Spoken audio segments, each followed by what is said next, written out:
forget about the competition. I don't know if it's there. If it is, enjoy it, play it, fastest fingers first, whatever the case may be. What I do know is that we have our youth employment discussion that's coming up next, the building block of the future. So we know, South Africa's youth crisis is a pressing issue that not only affects the present, but it has far-reaching implications for the nation's future, and that's a fact. With a large and growing youth population, addressing youth unemployment is crucial for achieving sustainable economic growth, reducing inequality, and ensuring social stability. So this presentation is going to delve into the challenges, the opportunities, and the strategies for addressing youth employment in South Africa. So ladies and gentlemen, to help navigate us through this discussion is Erica Kempkin, the CEO of Youth at Work. Erica is a committed advocate and enabler for the empowerment of youth through work. Her vision is to see a society in which youth are recognized and respected in their inherent value, in which they can express and develop this value through the liberation and the liberating power of work. So I'm not going to give you more. I'm going to just invite her to come up because it's all there. It's on the app, and you can have a look and see exactly the incredible work that Erica is doing. So ladies and gentlemen, let's give her a round of applause, Erica. Thank you. Thank you. Is youth employment important enough for you to care and invest in? That is our question today. We've heard a lot about jobs, about HR strategies and people in work. Our plea this morning is to get more people into those opportunities. This morning, I'd like you to sit back, put your phones down, relax. There won't be any slides you need to take notes of and statistics. It's just a sharing. It's just sharing 3 stories with you. I will share part of my journey, and I have invited Younger to share his and Lita's. And today you will go away with a feeling of what are the possibilities. I'm a teacher by profession, and I have spent over 3 decades with youth and in schools. From 2016, I've been watching carefully the landscape that business has been speaking about, speaking to the Department of Labor and government, and looking at what can we do about this youth unemployment crisis. What value add is there to business? And eventually, the Youth Employment Services program was coined that adds BEE points for spend. And when this was formed in 2018, we were one of the first implementation partners to run to those yes doors and register Youth at Work as an implementation partner. This means that companies who've invested money in the youth program but don't have the capacity or the will to do it themselves hand that job to us. Okay, so we do the youth employment journey on their behalf. As you might know, YES is the largest privately funded youth employment scheme in the country. And it is really exciting to see that over 1,560 companies have invested in this program, putting over 6 billion rand back into the pockets of youth. It is an amazing achievement. It is beautiful to be part of such a great organization and for us to continue doing work that you trust us to do. For many youth, this is the first regular income. They also receive a phone, which are loaded with learning apps, because we don't presume that everybody knows how to show up at work. There are simple things like don't put 5 spoons of sugar in your cup of coffee and don't drink 5 cups of coffee every day because the organization will get irritated. Okay? You also can't not pitch for work and don't tell anybody about it, whether there is a taxi crisis, or take your sister's, grandparents, mother's child to the clinic, and that's why you're absent today. No, those are all things that need to be taught actually to a community who grows up with parents who don't know how to work and in many cases have never worked before. We observe that 42% of youth are employed for more than a year. This is a long time to be looking for work and not give up. And once they are employed, 53% of them land up having to pay for themselves, their own expenses, and at least 3 other people in their household. So that money of the minimum wage gets shared very quickly. This morning, I'd like to introduce you to Younger. His job is to manage 2,000 of these young people on the program at any given time, and to discuss with them how they show up at work, how to remain at work, that they don't get kicked out or that things don't go wrong, and also to speak to their supervisors on how really to mentor and coach them throughout the journey. Younger himself, he holds a bachelor's degree in human resource management, a bachelor's degree in public management, an honors in labor law, and he is currently completing his MBA. And ladies and gentlemen, he's just gone out of the youth category with now being 37 years of age. I mention this to you because we see a lot of youth with huge potential and with an absolute hunger to be more educated and to join this workforce we are talking about. And they cannot, many of them just cannot complete their qualifications because they don't have the means, and there is great poverty out there. And we have invited Younger to share his story of why did he succeed, why is it so important, and how has he done it. Younger, over to you. Good morning, ladies and gentlemen. As introduced by Erica, my name is Younger Ngenga, Head of HR and Operations at Youth at Work. Just maybe to start off to say that tomorrow is built today. I'm a man from Eastern Cape, KwaBhaca, Mount Frey, and I was raised in those dusty streets. As a young boy, I remember very well that my mother told me something, that, boy, Tatako did not leave you with any inheritance. The only inheritance you have is education. At that point in time, I learned already that there was nothing that I was going to do in order to succeed. I studied on and went on to the university. There was no opportunity at university to be sidetracked or to be distracted by anything. I knew very well I left home to build home. As a result, when I was at university, because I'm not from affluent school, I'm from public school. You can imagine when you arrive at university and you have never seen a laptop, no computer or anything, you are in a lecture hall, you're definitely going to be overwhelmed. There are chances of high dropout, hence many drop out in university. I'm not here to be braggadocious about how many belts I have. Truth be told, at a university level, as much as they can give us this degree, we are able to be critical thinkers, we are able to solve complex problems, but there are certain things that are not taught, such as attitude. We've learned as we get into the world of work that your attitude determines your altitude. It's not about the skill, how knowledgeable you are. Many of you employers, you will agree with me, that the conversation in these dialogues is all about, do you hire a skill or do you hire attitude? And majority of you would agree with me that you rather hire an attitude because a skill you can train. And having said that, as I run the year's program in all provinces, and be it in a boardroom, be it in an auditorium, in community halls, meeting the youth, some are hopeless. They've given up.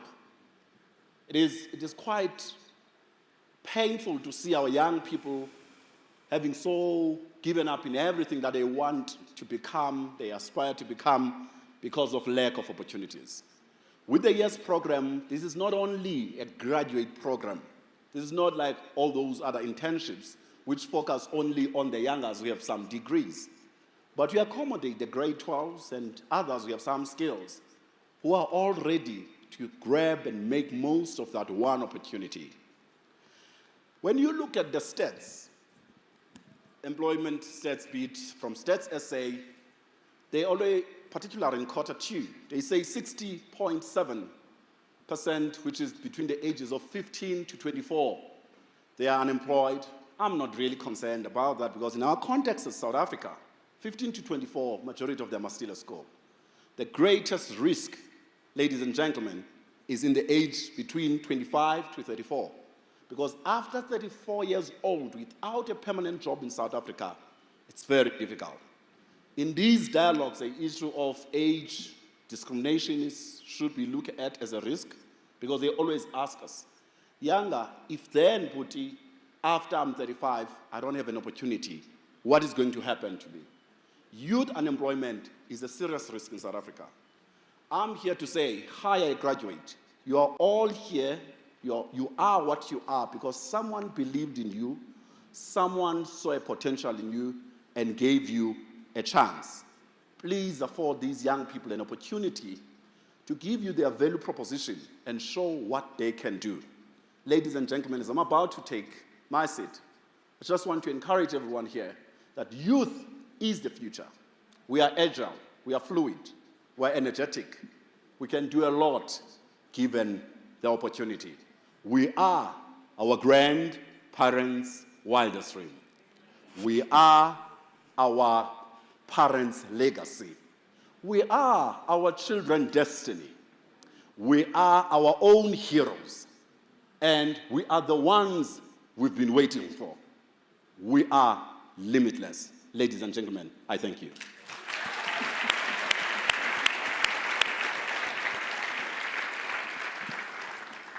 Thank you, Younger. Thank you. Early in 2020, we met another amazing group of people. One of these young men was Lita. Lita was selected as he was very outspoken, he was passionate about teaching, and he was so eager to be of assistance to others. But also, he's got an incredible love for reading. Something within his social context is really rare. He ran around with the slogan, "Words can change worlds." And we were like, we have to get this guy onto our program. Before we go over to Lita, I'd like to ask you, if you received the minimum wage of 3,500 Rand as your first job, what would you do with your first paycheck?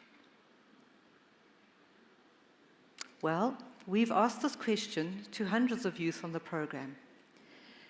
I can see discussions are going on. We see that 33% of youth actually invest the money in their side hustle. There are lots of young ladies buying gel nail drying machines to advance their nail business.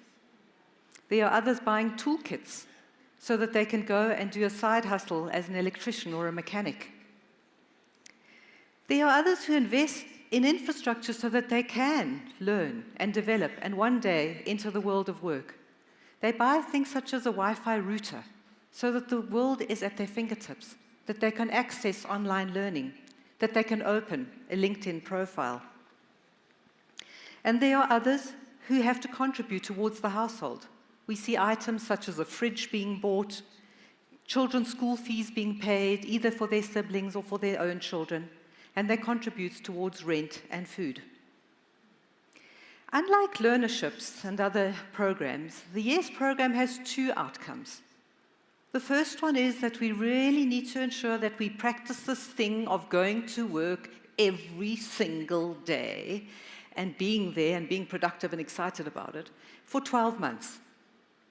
And after those 12 months, we need to ensure that we get the number of people into permanent jobs. I ask all of you, how willing are you to give a young person a permanent job on completion of such a program? I'm really encouraged, though, that once a company pays for the development of this program or the YES program, and they place youth internally within their organization, and they manage the development of this one-year program, there is a 40% chance of that young person being employed in a corporate organization. That is brilliant, and I'd like to compliment all of you for that. We also see an interesting statistic that 17% of the young people choose not to take a job. but they rather choose to transfer their side hustle into a business. So they decline sometimes the job that is offered to them. Before we continue speaking about youth unemployment, I'd like us to take a step aside and look at Lita's journey. Lita was brought onto the YES program early in 2020, and he joined in the Shine literacy program. So his employment journey was at a school. What was happening in those schools in 2020 and 2021? You might remember that the progress of international reading literacy study was taking place, and later on we have heard these results of our PEARLS results to say that 81% of grade 4 learners cannot read for meaning. Well, lots of teaching time was lost when COVID started, and there was closures throughout 2020 and also 2021. And the National School Nutrition Program was stopped, although almost 10 million children depend on this food daily. The cessation of this program prompted huge public outcry and legal challenges. And in spite of the court to order it to resume the program, logistics and service delivery made it difficult for children to get food. Malnourishment in children leads to physical and mental stunting for the medium to long term.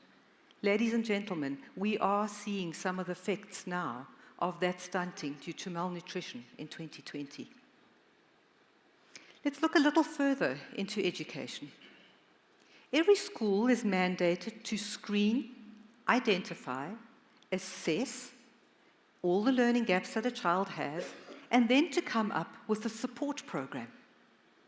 This is called the CS 2014 policy.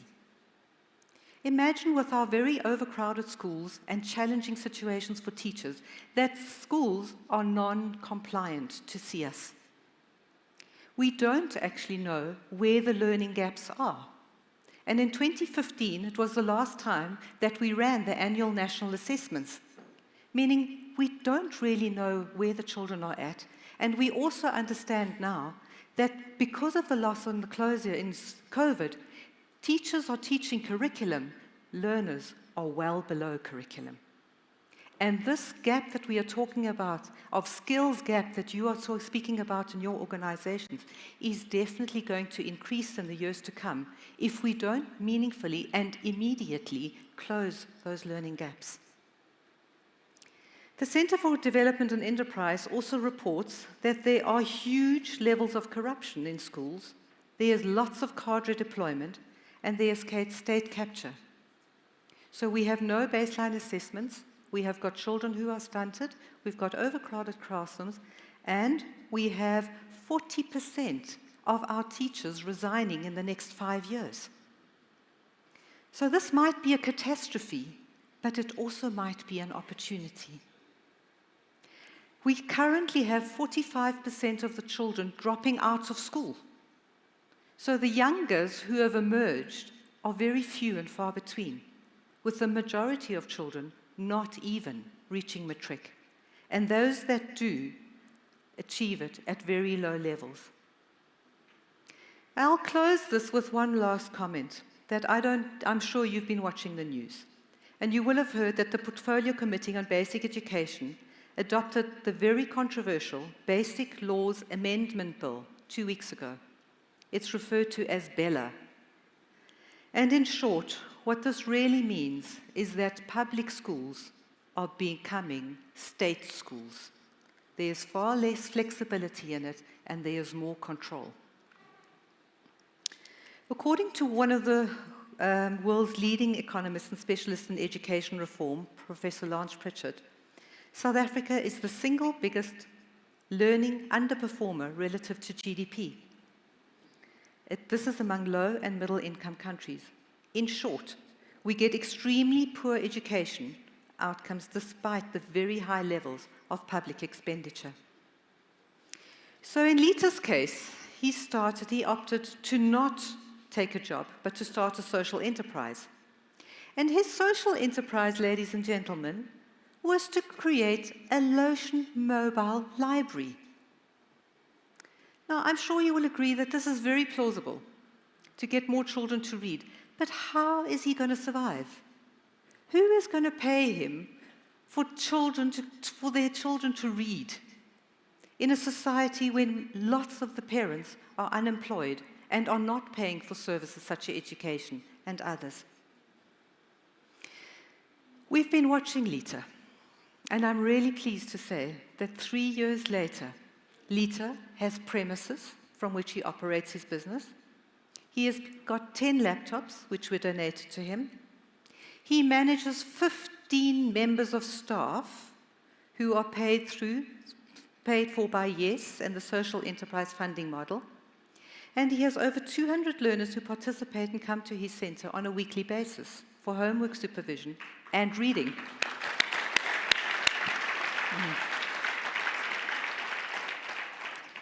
In collaboration with other NGOs, his big dream of a truck with books that goes through the township has been transformed into a green, mobile, solar-powered tech classroom. He also has access to a screening tool to be able to screen learners to identify their learning gaps and assist in closing these learners' gaps. In other words, he is offering what the teachers cannot do and the schools are not doing in CS compliance. It's as our last speaker said to us this morning, the private sector will come in. These social entrepreneurs are providing the solution for that particular problem. So what this Minister of Education said was the problem that teachers don't have the time or the tool has become the solution. A youth-led, technology-driven, mobile testing service. And through this innovation alone, youth gain meaningful employment to provide screening services to the community. And Lita and his team, they are convincing corporates to sponsor the screening service and tests, pay for books, and then also collecting money from the community. He has become a well-respected social entrepreneur, ladies and gentlemen, and this month he turned 23.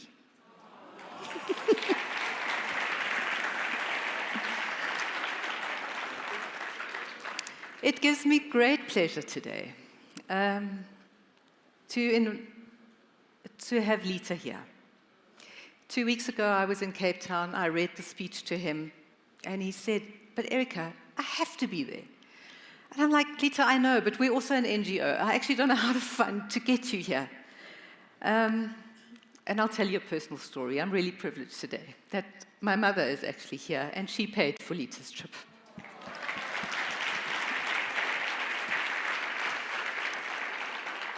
So Lita, please share with us, why did you not take that job?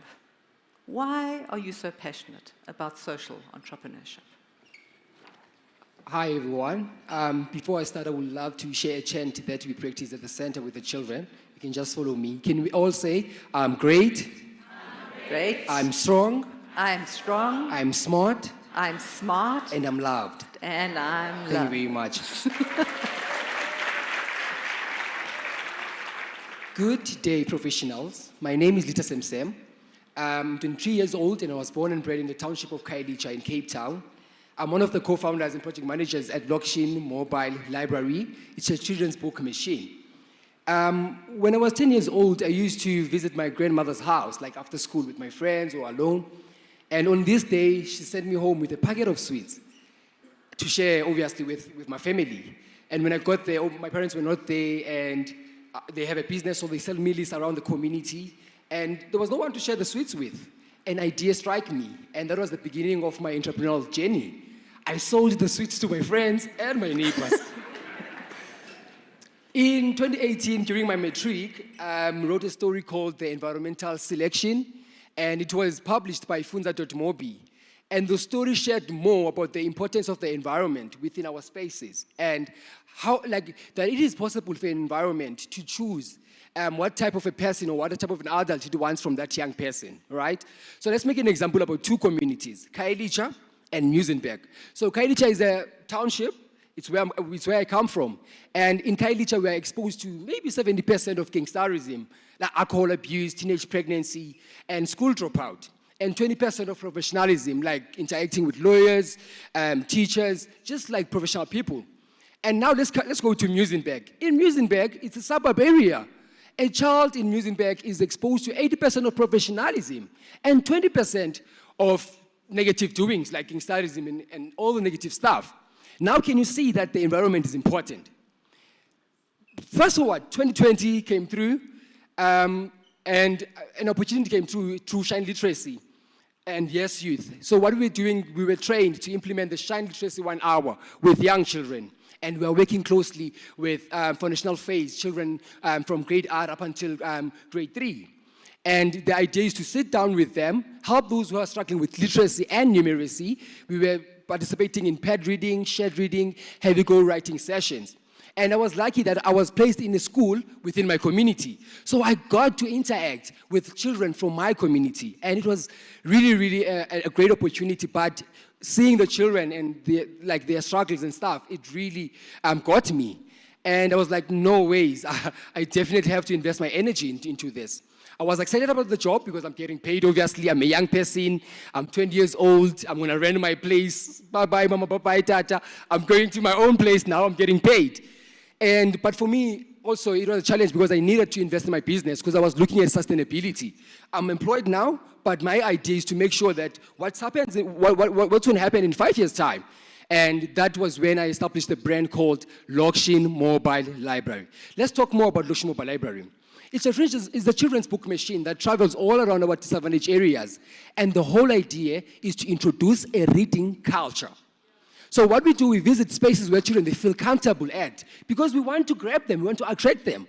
They are already into a playing space, they are happy. So when we get into the parks, we will call a child, come guys, how are you? I'm fine, thank you. Can we make a circle? Can we do chants? Can we do song? And I'll share the chant with you. You can also share it with your children as well. That was a great opportunity for me, but I'm also born by hustlers. Both parents, they are in business. And they were selling meat, mealies in Kailicha, and they transformed in 2018. They sold, now they're selling meat. And that was a huge shift in my life.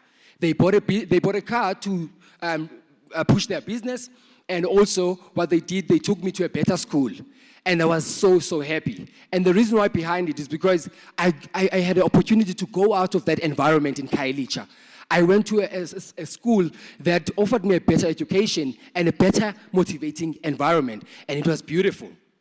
Now, see, professionals, I want to share with you that my dream is to actually replicate the service that we're providing as Lokshin Mobile Library to other communities so that we can be able to create more job opportunities for young people, and most importantly, start these reading cultures in our communities so that young children, they can get used to them and be able to be empowered, because reading is so important. Hashtag today a reader, tomorrow a leader. Ndiabulela. Thank you.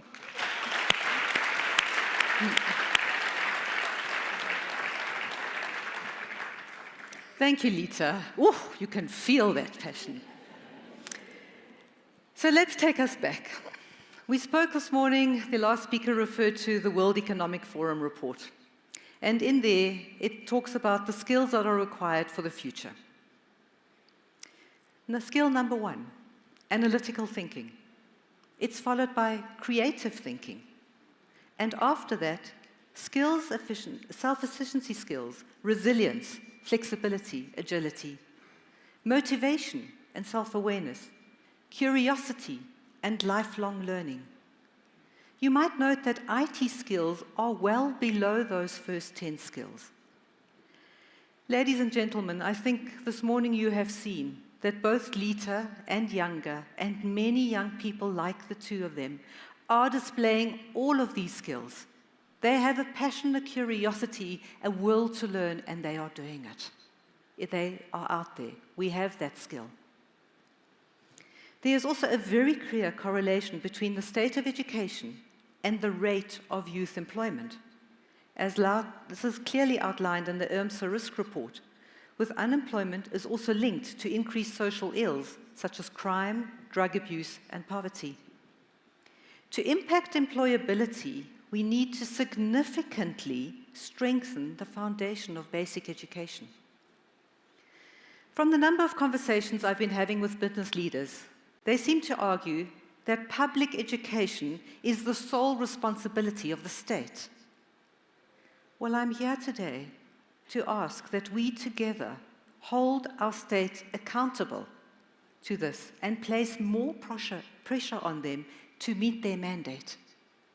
Do we really want to outsource this most important building block of employment and skills for our businesses solely to the state?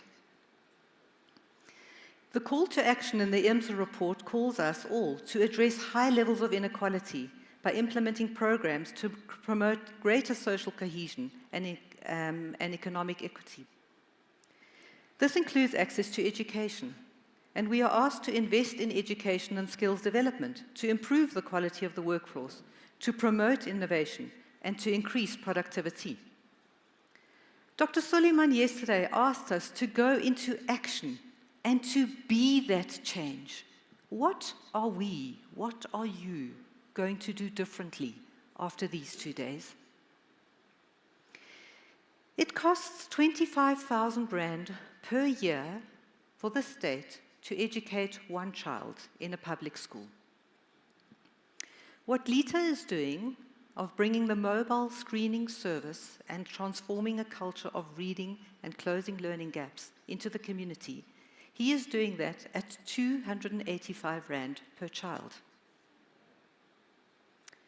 So, at less than 1% of the cost of public education, a child can be supported and their lives can significantly be changed with academic results and with a future. It is a tiny cost when one considers the budget for education on an annual basis, broken down to annual years of education per learner. The alternative, ladies and gentlemen, is not spending the 285 Rand and achieving reading for meaning at the age of 10. And that is a significant proportion of the education budget continues to drive suboptimal education outcomes. We are here in this conference, but the risk of unemployment is the risk of poor education. Let's imagine, maybe just close your eyes, sit and relax, and let's imagine and dream. A country where all children are loved and cared for, where all teachers are passionate and well-trained to promote curiosity and lifelong learning, where schools are well-kept, have good infrastructure, and foster a healthy environment for children to be safe and for them to thrive and reach their potential. A country where parents and grandparents spend time with their children, playing games, reading, laughing, and telling stories. A world where young people are eager to learn. They learn new trades, professions, and where there are many opportunities for them to work and use their talent and potential. A world which is peaceful, joyous, and happy. What can we do today to create this world tomorrow? Well, let's assist more young people to complete their academic qualifications. Lita did not share with you that he had enrolled at the business college, but that he ended his enrollment as he needed to have an income. He stopped his education to join the Yes Youth program. I'm sure you will agree he will have done well with a business qualification and in future could still really benefit from something like that. Let's keep implementing youth programs. We can see the results of the youth implementation program. So I ask you all to look at funding private money into a corporate fund like that.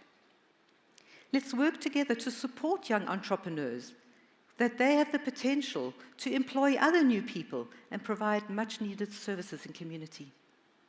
And let's strengthen our partnerships between academia and industry to identify the skills that are required and focus on science, technology, research, and entrepreneurship to stop the mismatch of skills that we are currently finding, also with graduate unemployment. Today's education system is not designed for tomorrow's world. Let's support organizations and of experts already leading the change There are organizations such as E-Cubed, which are bringing technology and entrepreneurship into the basic education curriculum. There is the National Association of Social Change Entities in Education, also called NASCI, where lots of us are working together collaboratively to create impact. And there's the Center for Development of Enterprise, who's really looking at transformation within legislation. Let's highlight more role models, more good news stories like this, share them on social media, and really get excited about the potential that we have within our country.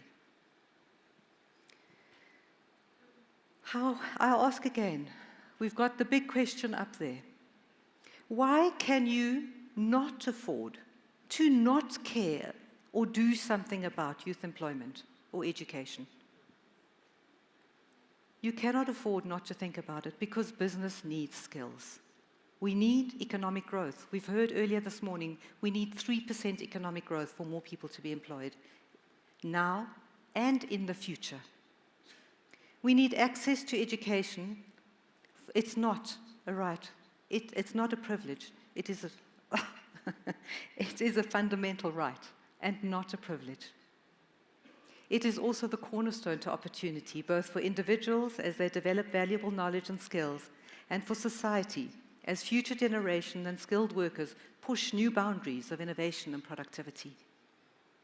And with the current state of education and the compounding effect that the COVID crisis has had on the mismatch of skills and the low level of skills, this will become even greater in the few years to come if we do not close the education gaps now.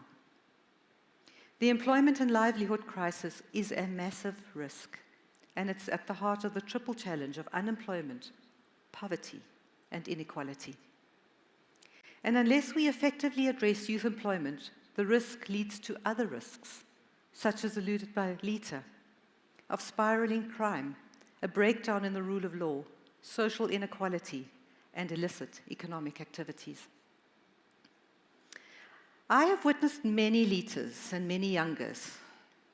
I've seen extreme tenacity, huge endurance, phenomenal innovation, and creative partnerships to believe in youth as the solution. Collaboration is complex, it is demanding, and there's close cooperation from many different stakeholders that are needed. But ladies and gentlemen, it is not impossible. Will you support young professionals to complete their qualifications and enter the employment as white-collar workers or maybe skilled blue-collar workers? Will you, as professionals and leaders, choose to hold the government accountable to provide quality education for all children? Will you collaborate with NGOs such like us to impact employment and education? Or in the words of Anne Bernstein, are you prepared to condemn another generation of young South Africans to an appalling education and unemployability? Ladies and gentlemen, we have no choice to make this our key objectives, over and above all the other risks we have heard throughout these last 2 days. Education is key. And if we don't, we will fail another generation of children, of youth, and the prospects of a thriving South Africa. We thank you for listening to our story. Thank you.